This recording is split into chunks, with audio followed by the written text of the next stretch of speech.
நான் முன்ன ஒரு வீடியோவில் சொல்லியிருப்பேன், நடிகர் விஜய்க்கும் அவர் ரசிகர்களுக்கும் தான் 2026 போட்டி, வேறு யாருக்கும் போட்டி இல்லை அவர் அப்படின்னு இப்போ நடக்க தொடங்கிடுச்சு பாருங்கள். ஒரு பெண் நிர்வாகி, நான் இந்த கட்சிக்காக இவ்வளோ உழைச்சேன், எனக்கு பொறுப்புகள் கொடுக்காம வேறு எவனுக்கும் பொறுப்பு கொடுக்குறேன்னு காரை போய் மறிச்சிருக்கான். சொல்லுங்கள், விஜயால் அரசியல் எடுத்து நடத்த முடியாது. ஒரு மாவட்ட செயலாளருக்கு 1 கோடி கொடுத்தா 50 லட்சத்துக்கு மேலே கொடுத்தா தான் மாவட்ட செயலாளர் பொறுப்பு கொடுப்பேன்னு குஷியானந்த் கல்லா கட்டிட்டார். பணம் இருந்தால் தாவேக்காக்கு உள்ளோ, பணம் இல்லைன்னா தாவேக்காக்கு வெளியே. நீ கத்திட்டு தான் இருக்கணும். கூட்டத்தில் செஞ்சு சாகுவ, மரம் ஏறுவ, கொடி கட்டுவ, அவங்களுக்கு ஓட்டு சேகரிப்ப.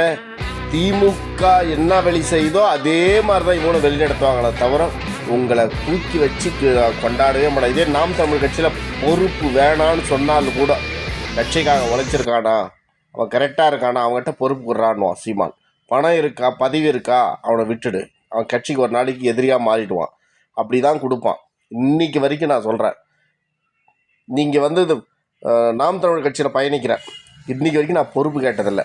ஒரு 2-3 வருஷம் ஒரு பொறுப்பு வகித்தேன், ஒரு தொகுதி தலைவராக கரெக்டாக இருந்தேன். குடும்ப சூழ்நிலை என்னால் முடியாதுன்னு அவர்கிட்ட நான் ரெக்வஸ்ட்டாக லெட்டர் கொடுத்தா ஏற்றுக்கிட்டாங்க. இன்றைக்கி போனாலும் கூட எனக்கு எதனா ஒரு பொறுப்பு கொடுக்குன்னா கொடுப்பாங்க. ஏன் ரெக்கார்டு அங்கே இருக்கும், பையன் ஒழுங்காக உழைச்சிருக்கான், பேசியிருக்கான் அப்படின்னு. நான் ஏதோ யூடியூப்பில் இதில் வாட்ஸ்அப்பில் தப்பாக பேசிட்டேன்னு சொல்லி 2 வருஷம் வீடியோ போடல. நான் டிக்டாக் பேன் பண்ண பின்னாடி நான் 2-3 வருஷம் வீடியோவே போடல. தலைமைக்கு கட்டுப்படுவோம்.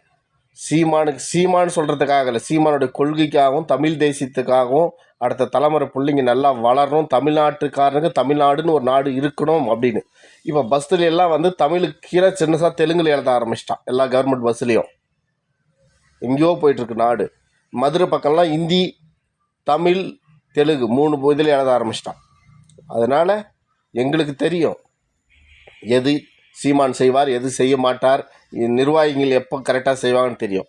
இதுதாங்க, பணம் இருந்தால் விஜய் கட்சியில் நம்ம பொறுப்பில் இருக்கலாம், பணம் இல்லையா தூக்கி எறியப்படுவார்கள். விஜய் ரொம்ப நல்லவெல்லாம் கிடையாது. அவர் இலங்கையை சேர்ந்த பண்டாரா நாயக்கர்னு சொல்லுவாங்க. பண்டாரா நாயக்கருடைய வம்சாவளிகள் அவங்க.